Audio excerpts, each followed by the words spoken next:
जय माता दी दोस्तों, कैसे हैं आप सब। आप सभी पर माता रानी की कृपा बनी रहे। चलिए आज का कथा श्रवण करते हैं दुर्गा सप्तशती के अंतिम भाग 13वें अध्याय का। जय मां अंबिका, जय मां अंबिका भवानी।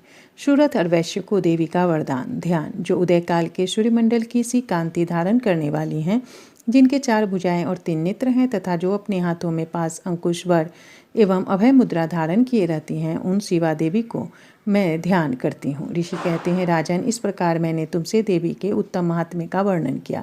जो इस जगत को धारण करती हैं, उन देवी का ऐसा ही प्रभाव है। वे ही विद्या उत्पन्न करती हैं। भगवान विष्णु की माया स्वरूपा उन भगवती के द्वारा ही तुम ये वैश्य तथा अन्य विवेकी जन मोहित होते हो। मोहित होते हुए भी आगे भी मोहित होते रहोगे। महाराज, तुम उन्हीं परमेश्वरी की शरण में जाओ। आराधना करने पर वे ही मनुष्यों को भोग, स्वर्ग तथा मोक्ष प्रदान करती हैं। मार्कंडेय जी कहते हैं, क्रौष्टुक कीजिए कि मेघा मुनि के ये वचन सुनकर राजा सूरत ने उत्तम व्रत का पालन करने वाली उन महाभाग महर्षि को प्रणाम किया।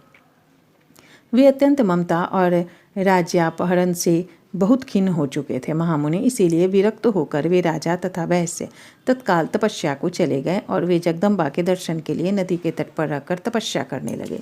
वे वैश्य उत्तम देव शुक्त का तप जप करते हुए तपस्या में प्रवृत्त हुए। वे दोनों नदी के तट पर देवी की मिट्टी की मूर्ति बनाकर पुष्प, धूप और हवन आदि द्वारा उनकी आराधना करने लगे। उन्होंने पहले तो आहार को धीरे धीरे कम किया, फिर बिल्कुल निराहार रहकर देवी में ही मन लगाए एकाग्रता पूर्वक उनका चिंतन आरंभ कर दिया।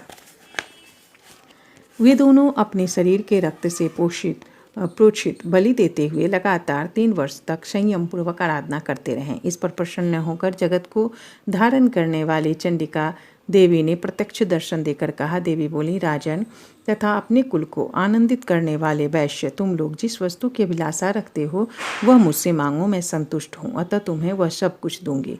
मार्कंडेय जी कहते हैं, तब राजा ने दूसरे जन्म में नष्ट न होने वाला राज्य मांगा तथा इस जन्म में भी शत्रुओं की सेना को बलपूर्वक नष्ट करके पुनः अपना राज्य प्राप्त कर लेने का वरदान मांगा। वैश्य का चित्त संसार की ओर से खिन्न तथा विरक्त हो चुका था और वे बड़े बुद्धिमान थे, अतः इस समय उन्होंने तो ममता और अहंता रूप आसक्ति का नाश करने वाला ज्ञान मांगा। देवी बोली, राजन, तुम थोड़े ही दिनों में शत्रुओं को मारकर अपना राज्य प्राप्त कर लोगे। अब वहाँ तुम्हारा राज्य स्थिर रहेगा। फिर मृत्यु के पश्चात तुम भगवान विवस्वान सूर्य के अंश से जन्म लेकर इस पृथ्वी पर सावर्णिक मनु के नाम से विख्यात होोगे। वैश्यवर, तुमने भी जिस वर को मुझसे प्राप्त करने की इच्छा की है उसे देती हूँ। तुम्हें मोक्ष के लिए ज्ञान प्राप्त होगा। मार्कंडेय जी कहते हैं, इस प्रकार उन दोनों को मनोवांछित वरदान देकर तथा उनके द्वारा भक्तिपूर्वक अपनी स्तुति सुनकर देवी अंबिका तत्काल अंतर्ध्यान हो गई। इस तरह देवी से वरदान पाकर क्षत्रियों में श्रेष्ठ सूरत सूर्य से जन्म ले सावर्णि नामक मनु हुए। इस प्रकार श्री मार्कंडेय पुराण में सावर्णिक मनवंतर की कथा के अंतर्गत देवी महात्म्य में सूरत और वैश्य को वरदान नामक 13वां अध्याय पूरा हुआ। इस प्रकार दुर्गा सप्तशती में 13 अध्याय संपूर्ण हुआ। जय मां अंबिका, जय मां अंबिका भवानी।